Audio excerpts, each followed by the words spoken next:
Welcome to the channel students. तो आज हम इस वीडियो में डिस्कस करने वाले हैं about the quantum numbers. Quantum numbers की वैल्यूज़ को सीखने का ये हमारा बेस्ट मेथड है। आपको इस पूरी वीडियो को ध्यान से सुनना है और आपको इनकी वैल्यूज़ को सोल्व कैसे करना है, कैसे इनको याद रखना है और क्या इनका यूज़ होता है, वो पूरी जानकारी इसमें मिल जाएगी। तो प्लीज़ इस वीडियो को ध्यान से सुनिए और इसे साथ में नोट डाउन करते जाइए। आपको क्वांटम नंबर्स हमेशा के लिए याद हो जाएंगे। ठीक है, तो सबसे पहले हम ये बात करते हैं कि ये होते क्या हैं। क्वांटम नंबर्स क्या है कि हर एक इलेक्ट्रॉन का ये हमें एड्रेस बताते हैं। ठीक है, ये बात पहले आप याद रख लीजिए। एटम के अंदर जितने भी इलेक्ट्रॉन्स हैं उन सभी के लिए इनकी वैल्यूज़ एक ख़ास वैल्यूज़ होती हैं, यूनिक होती हैं और ये उनका हमें एड्रेस बताते हैं कि ये इलेक्ट्रॉन यहाँ पर है और इसके लिए ये सभी वैल्यूज़ होगी। ठीक है, so to describe each electron in an atom in a different orbitals set of the three quantum numbers n, l and ml and fourth that is ms to specify the spin of the electrons are required। हमें total 4 quantum numbers required होते हैं। पहली है यहाँ पर n that is called principal quantum number, then there is l that is called azimuthal quantum number या फिर angular momentum quantum number and third is the magnetic quantum number that is ml। ठीक है, m के पैर में l लगाना है छोटा सा। फिर आता है ms फोर्थ जो सिर्फ इलेक्ट्रॉन की स्पिन बताता है, उसे हम एंड में डिस्कस करेंगे। सबसे पहले बात करते हैं प्रिंसिपल क्वांटम नंबर, जो हमारा प्रिंसिपल है, मेन क्वांटम नंबर है।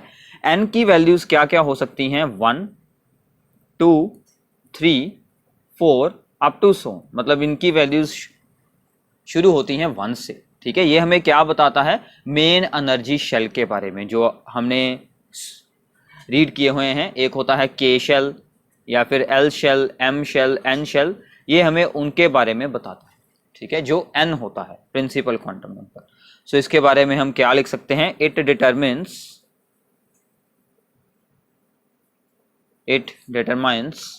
Main energy shell. ठीक है, ये हमें मेन एनर्जी शेल के बारे में बताएगा। कौन सा है? First, second, third, fourth. और also this tells about the size of shell. ठीक है, क्योंकि जितनी ज़्यादा एन की वैल्यू होगी उतना ज़्यादा शेल का साइज होगा। एंड इट्स एनर्जी, एंड उसकी एनर्जी भी हमें बताएगा। ठीक है ना, कौन सा एनर्जी शेल है? मेन एनर्जी शेल, और एनर्जी लेवल भी हम इसको बोल सकते हैं, और लेवल भी बोल सकते हैं।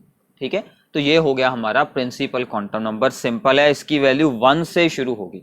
ठीक है, अब आगे आते हैं एजीम्यूथल क्वांटम नंबर। इसकी वैल्यूज क्या हो सकती हैं?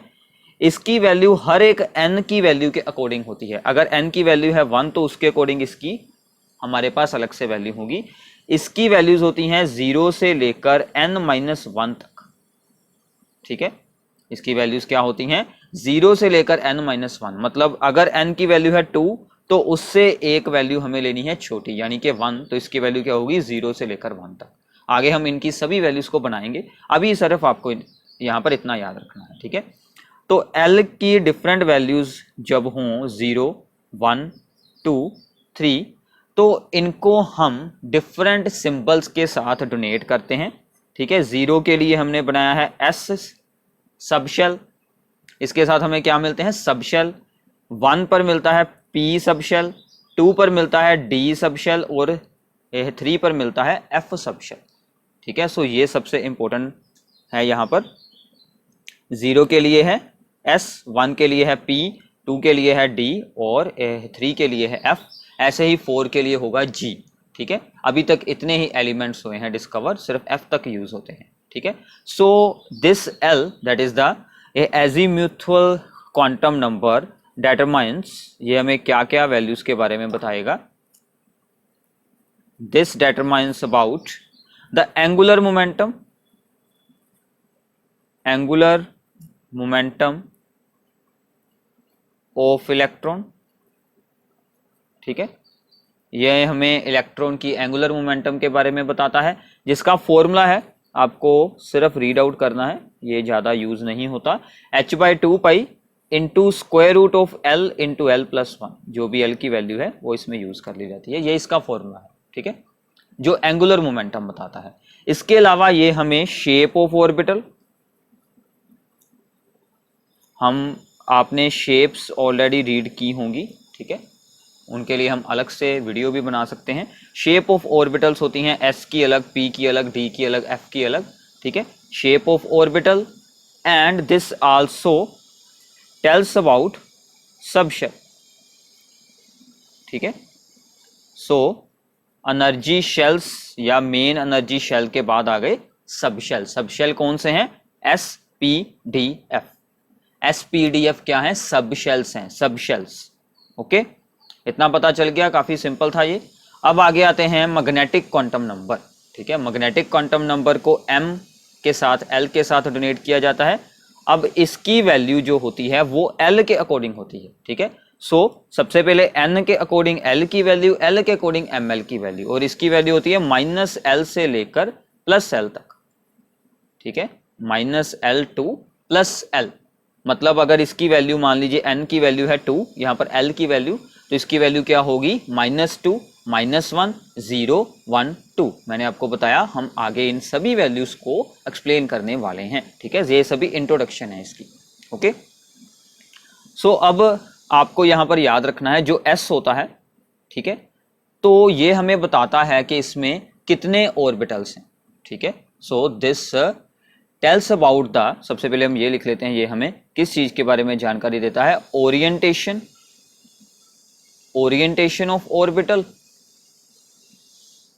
ठीक है, एंड नंबर ऑफ ऑर्बिटल्स,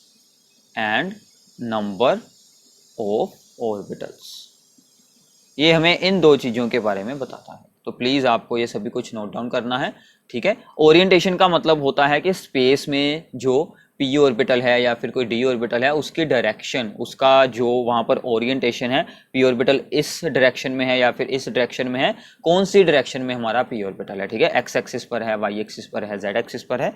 और this tells about the number of orbitals in A given subshell. एक सबशेल में कितने ऑर्बिटल्स हैं, ठीक है। एस में होता है ओनली 1, ठीक है, उसको हम रिप्रेजेंट करते हैं, 1 ऑर्बिटल होता है इसके पास, तो इसको रिप्रेजेंट करते हैं, दिस इज 1 ऑर्बिटल। एक ऑर्बिटल को हम एक बॉक्स बनाकर रिप्रेजेंट करते हैं। पी में कितने होते हैं? पी में होते हैं, ऑर्बिटल्स होते हैं पी में 3, और उनको हम ऐसे रिप्रेजेंट करते हैं, ठीक है ना। 3 बॉक्स बनाएंगे साथ साथ में, 1 2 3, और 3 ऑर्बिटल्स होने का मतलब क्या है? यहाँ पर एक होता है पी एक्स एक्स एक्सिस पर, पी वाई और पी जेड, फिर आता है डी में होते हैं 5 ऑर्बिटल्स, ठीक है। उसके लिए हम बनाएंगे यहाँ पर 5 बॉक्सेस, 1 2 3 4 5, ठीक है। एक होता है d x y, d y z, d z x, फिर आता है d x square minus y square, ठीक है, d x square minus y square, फिर होता है डी जेड स्क्वायर, ये जो यहाँ पर आखिरी वाला है, ये होते हैं 5d ऑर्बिटल्स। और फिर f में होते हैं 7, ठीक है। उनके नाम याद रखने की अभी हमें कोई ज़रूरत नहीं है, ये आपको वैल्यूज याद रखनी, इतना ओके है, ठीक है। काफ़ी सिंपल सी बातें हैं। अगर आपको पेपर में आ जाए कि what is the principal quantum number, तो आपको ये एक्सप्लेन करना है, ठीक है। यहाँ से स्टार्ट करेंगे। It determines the main energy shell and size of shell and its energy, its values are these one. अगर आपको ये आ जाए पेपर में azimuthal quantum number, so it determines the angular momentum of electron, shape of orbital and tells us about the subshells and its values are this one, and magnetic quantum number। अब जो हमारा fourth था that is ms, that is the spin quantum number, ठीक है, वो हम यहाँ पर लिखते हैं spin quantum number, ठीक है, ms। स्पिन क्वांटम नंबर काफ़ी सिंपल होता है, इसकी सिर्फ 2 वैल्यूज होती हैं, इसको हम s के साथ भी डोनेट कर सकते हैं, स्मॉल s के साथ, ठीक है। तो इलेक्ट्रॉन जो होता है, वो इलेक्ट्रॉन अपने ऑर्बिटल में तो रिवॉल्व करता है, बट वो अपने एक्सिस के आसपास भी स्पिन करता है। उसकी 2 स्पिन्स हो सकती हैं, या तो अपवर्ड, ठीक है ना, अप स्पिन हो सकती है, जब वो क्लॉकवाइज करेगा रिवॉल्व, तब इसकी वैल्यू होगी +½ अगर वो यहाँ पर करेगा डाउन स्पिन, तो ये करेगा स्पिन एंटी क्लॉकवाइज। क्लॉकवाइज होने का मतलब क्या है कि जैसे हमारी क्लॉक की सुई घूमती है इस डायरेक्शन की तरफ, ऐसे इलेक्ट्रॉन स्पिन करेगा, और एंटी क्लॉकवाइज मतलब ऐसे स्पिन करेगा क्लॉक की डायरेक्शन के ऑपोजिट, तो फिर इसकी वैल्यू होगी -1/2, ठीक है। तो ये इसकी दो वैल्यूज़ हो सकती हैं। तो ये हो गए हमारे 4 के 4 क्वांटम नंबर्स। अब हम इन सभी की वैल्यूज़ को बनाकर देखते हैं, तो वहाँ से आपको इनकी वैल्यूज़ को बनाना आ जाएगा। ठीक है, सो हमने ये एक बनाया है टेबल। ठीक है, तो सबसे पहले हम यहाँ पर लिखेंगे n की वैल्यू, फिर हम उसके अकॉर्डिंग l की वैल्यू, और फिर मैं आपको बताऊंगा कि उसके अकॉर्डिंग कौन सा बनेगा सबशेल, ये सबसे इंपॉर्टेंट पार्ट है। फिर हम यहाँ पर लिखेंगे ml की वैल्यू, फिर हम लिखेंगे नंबर ऑफ ऑर्बिटल्स उसमें कितने होंगे। ठीक है, और फिर हम उनकी रिप्रेजेंटेशन बनाएंगे और फिर उनमें कितने इलेक्ट्रॉन्स आ रहे हैं उसके बारे में लिखेंगे। ठीक है, तो सबसे पहले हमारे पास n की वैल्यू है 1। ठीक है, तो सबसे पहले n की वैल्यू है 1, तो 1 के अकॉर्डिंग l की वैल्यू क्या होगी, ओनली 0। ठीक है, क्योंकि इससे एक वैल्यू हमें छोटी लेनी है, और 0 के अकॉर्डिंग क्या होता है, s। ठीक है, हमने अभी इसमें जो है पिछले पेज में हमने ये डिस्कशन की थी, l की वैल्यू 0, तो हमारा सबशेल कौन सा बनता है, s। तो हम इसको लिखते हैं 1s, इसको हम ऐसे लिखेंगे 1s सबशेल। ठीक है, आपका सबशेल आ गया है। अब l की वैल्यू है 0, तो ml की वैल्यू भी क्या होगी, 0 ही होगी। तो इसमें कितने ऑर्बिटल्स होंगे, ओनली 1 ऑर्बिटल। ठीक है, क्योंकि जितनी ml की वैल्यूज होंगी, यहाँ पर a की वैल्यू है ना, तो उतने ही ऑर्बिटल्स होंगे। ठीक है, अब इसकी रिप्रेजेंटेशन, एक ही ऑर्बिटल है तो हम इसे एक ही बॉक्स में बनाएंगे। ठीक है, एक ही बॉक्स में बनाएं। एक ऑर्बिटल में, अब ये एक ऑर्बिटल है, इसमें मैक्सिमम 2 इलेक्ट्रॉन्स आएंगे। एक की स्पिन होगी अप स्पिन, दूसरे की होगी डाउन स्पिन, ऐसे बनाएंगे नीचे की तरफ। ठीक है, तो इसमें अब 2 इलेक्ट्रॉन्स हैं, तो यहाँ पर कितने इलेक्ट्रॉन्स आ गए हैं, 2 electrons. Okay, done. Next is the, हमारे पास n की वैल्यू है 2, तो l की वैल्यू क्या होती है, 0 से हमेशा स्टार्ट होती है। l की वैल्यू हमेशा 0 से स्टार्ट होगी, 0 और 1। ठीक है, जो n की वैल्यू है उससे एक वैल्यू छोटी रखनी है हमेशा। इसके अकॉर्डिंग क्या आ गया, 2s। 0 का मतलब s होता है और 1 का मतलब होता है p, सो 2p। So second energy level के 2 सबशेल 2s एंड 2p। ठीक है, अब देखिए l की वैल्यू है 0, तो ml की वैल्यू 0 ही रहेगी, इसमें एक ही ऑर्बिटल होगा। जब भी s आ जाए, s में एक ही ऑर्बिटल होगा, s में ऑलवेज 1 ऑर्बिटल होगा। ठीक है, तो इसमें 2 इलेक्ट्रॉन्स होंगे। डन। अब आ गया p, तो l की वैल्यू क्या है, 1। हमने पीछे फार्मूला किया था, ml की वैल्यू क्या होगी, -l to l। ठीक है, सो -1, 0 एंड 1। ठीक है, इसकी वैल्यूज कितनी बन जाएंगी, कितनी वैल्यूज हैं, 1 2 3। डिफरेंट कितनी वैल्यूज हैं, A3। तो कितने ऑर्बिटल हो गए यहाँ पर, A3। तो उनके लिए हम क्या करेंगे, हमने इससे पहले भी रीड किया है, P में कितने ऑर्बिटल्स होते हैं, 3 होते हैं। क्यों होते हैं, क्योंकि P के लिए ml की डिफरेंट वैल्यूज हैं, 3 डिफरेंट वैल्यूज। तो इसमें हर एक ऑर्बिटल में 2 2 इलेक्ट्रॉन, टोटल इलेक्ट्रॉन कितने हो गए, 6 इलेक्ट्रॉन्स। इसका मतलब P में कितने इलेक्ट्रॉन्स आते हैं, 6 इलेक्ट्रॉन्स। ये भी आपको याद रखना है, P ऑर्बिटल में 6 इलेक्ट्रॉन हैं। ठीक है, ओके। अब आते हैं आगे 3 के लिए 0 1 एंड 2।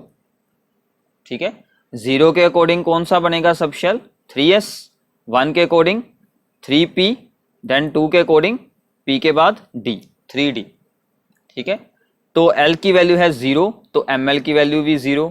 अगर l की वैल्यू है 1, तो ml की वैल्यू -1 0 1। अगर l की वैल्यू 2 है, तो इसकी वैल्यू -2 -1 0 1 2। ठीक है, इसकी एक ही वैल्यू है, तो s में एक ऑर्बिटल, p में कितने हैं 3, d में कितने हैं 1 2 3 4 5 ऑर्बिटल्स। ठीक है, इसको तो एक ही बनाएंगे, इसके लिए कितने बनाएंगे, 3 बॉक्सेस, इसके लिए बनाएंगे 5 बॉक्सेस। ठीक है, 1 2 3 और यहां से कर लेते हैं 5 बॉक्सेस।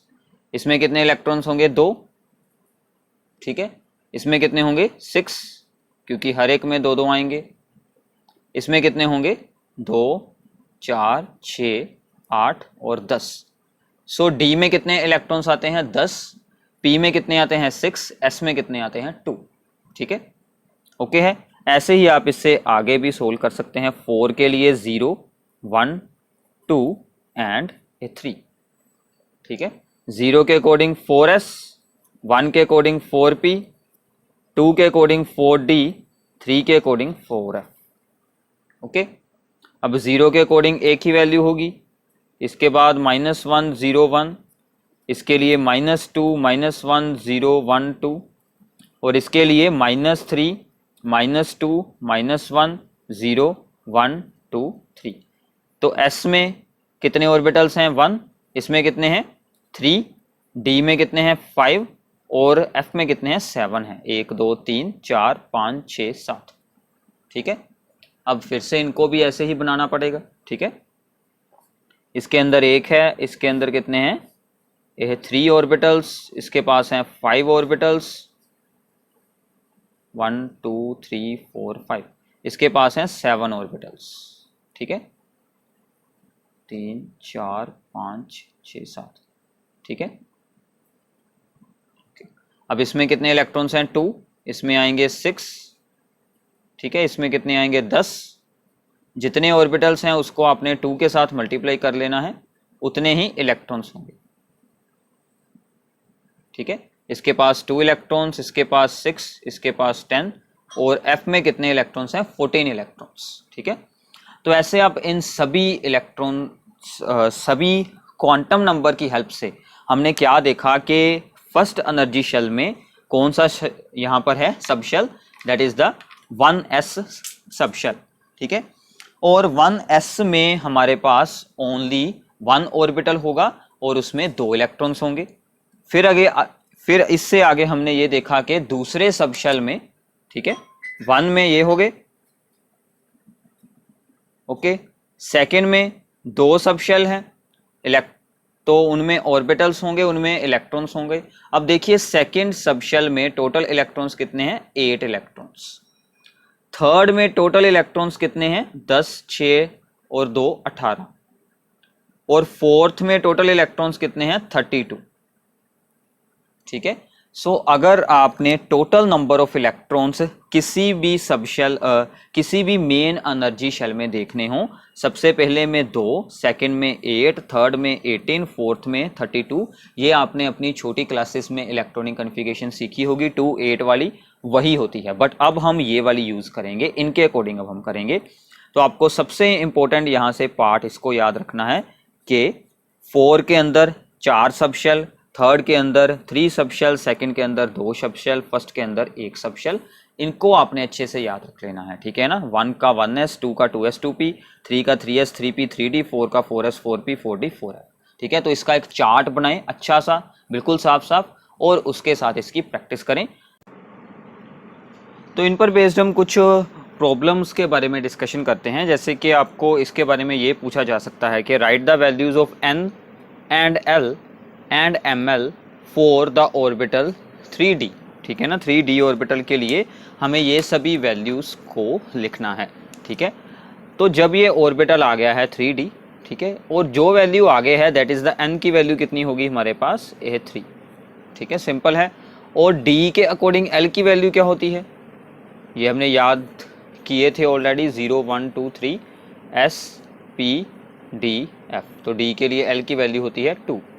ठीक है, तो इसका मतलब तो l की वैल्यू आ गई 2, और ml की वैल्यूज़ क्या हो सकती हैं अगर l की वैल्यू हो 2, -2 -1 0 1 2, तो ये सभी वैल्यूज़ होगी। ऐसी प्रॉब्लम्स आपको एग्जाम में पूछी जाएंगी। ठीक है, डिस्क्राइब ऑर्बिटल विद द, ये n की वैल्यू है, एक है 3, दैट इज़ 3, और अगर l की वैल्यू है 2 तो मतलब ये क्या बन गया d ऑर्बिटल, तो यहाँ पर बन गया हमारे पास यह 3d ऑर्बिटल। बस आपको इतना लिखना है। अगर ऐसे ही और कोई आ जाए, मान लीजिए आपको n की वैल्यू दी हो 5, ठीक है, और साथ में l की वैल्यू दी हो ये है 3, तो ये क्या बनेगा 5, और l की वैल्यू है साथ में दी हुई 3, मतलब f5 है। ऐसे सिंपली ये आपको बनाने हैं डिस्क्राइब द ऑर्बिटल के लिए। और third problem is 3f and 2d orbitals are possible. ठीक है, तो अब आपको ये देखना है इसके अकॉर्डिंग। तो n की वैल्यू है 3 और l की वैल्यू क्या बन रही है, f के अकॉर्डिंग कितनी होती है 3। तो हमने क्या रीड किया था कि l की वैल्यू n से छोटी होगी हमेशा। ठीक है, दोनों इक्वल नहीं हो सकती, तो इसका मतलब ये रॉन्ग है, दिस इज नॉट पॉसिबल। ठीक है, 3f इज नॉट पॉसिबल। ऐसे ही 2d के लिए देखते हैं, n की वैल्यू है 2 और l की वैल्यू d के लिए कितनी है 2, तो ये दोनों भी सेम है तो ये भी नहीं पॉसिबल हो सकता। So these two orbitals are not possible. ठीक है, ओके। ऐसे आपको इन सभी वैल्यूज को देखना है। और एक और है हमारे पास last problem, how many electrons have the following quantum number, n is equal to 3, l is equal to 2, ml is equal to 0। इतने, तो ऐसे कितने इलेक्ट्रॉन्स होंगे जिनके क्वांटम नंबर्स की ये वैल्यूज हो सकती हैं। तो सबसे पहले देखिए n की वैल्यू है ये 3, l की वैल्यू है 2 यानी कि d ऑर्बिटल। अब 3d में कितने ऑर्बिटल्स होते हैं 5, ठीक है ना। 3d हम यहाँ पर बनाते हैं। So this is the 3d। एक इसका होता है यहाँ पर जिसमें जिसके लिए जो ml की वैल्यूज हैं, यहाँ से हमें ml की वैल्यूज मिलती है ना, तो l की वैल्यू तो ऑलरेडी होगी। एक होती है -2, -1, 0, 1, 2। हमें सिर्फ 0 वाला बॉक्स देखना है, 0 दी हुई है ना वैल्यू। तो 0 वाले एक बॉक्स में कितने इलेक्ट्रॉन्स होते हैं 2 इलेक्ट्रॉन्स। तो इसका मतलब ऐसे 2 इलेक्ट्रॉन्स होंगे। जब ml की वैल्यू भी हमारे लिए स्पेसिफाई हो जाती है तो एक ऑर्बिटल होता है। अगर इसके साथ ms की वैल्यू भी दी हो, अगर हमें साथ में स्पिन क्वांटम नंबर भी दिया हो, तो सिर्फ वो एक इलेक्ट्रॉन होगा। मान लीजिए कुछ ऐसा दिया होता, n is equal to 4, l is equal to 2, then ml is equal to 1 and ms is equals to +1/2। अगर कोई ऐसी प्रॉब्लम हमें दी होती तो ऐसा सिर्फ एक इलेक्ट्रॉन ही होगा, ठीक है ना। किन्हीं भी 2 इलेक्ट्रॉन्स के सभी 4 क्वांटम नंबर सेम नहीं हो सकते, ठीक है। This is given by the Pauli's exclusion principle कि एक ऑर्बिटल में मैक्सिमम 2 इलेक्ट्रॉन्स होंगे जिन दोनों की स्पिन एक दूसरे के ऑपोजिट होगी, ठीक है। तो ये प्रॉब्लम्स आपको याद रखनी है। Thanks for watching this video. और इस वीडियो को ज़्यादा से ज़्यादा शेयर कर दें। Thanks for watching this video.